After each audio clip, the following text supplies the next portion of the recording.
মুহাম্মদুর রাসূলুল্লাহ সাল্লাল্লাহু আলাইহি ওয়াসাল্লাম কেমন ব্যক্তি এক কবি সংক্ষেপে পরিচয় দিচ্ছে। লা ইউমকিনু সালাউ কামা কানা হাক্কাহু, লা ইউমকিনু সালাউ কামা কানা হাক্কাহু بعد खुदा बुजुर्गी तो ही किस्सा मुख्तसर। কবি বলেন যে মুহাম্মদুর রাসূলুল্লাহ সাল্লাল্লাহু আলাইহি ওয়াসাল্লাম এমন একজন ব্যক্তি তার প্রশংসা করে, তার গুণগান করে শেষ করা সম্ভব নয়।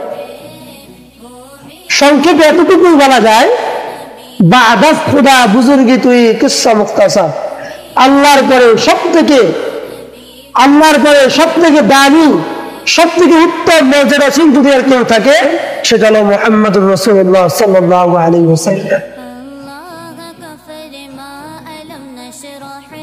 অর্থাৎ আল্লাহ তাআলার পরে মর্যাদার সম্মানের দিক দিয়ে যার স্থান তিনি হলেন আমাদের নবী, শেষ নবী মুহাম্মদুর রাসূলুল্লাহ সাল্লাল্লাহু আলাইহি ওয়াসাল্লাম।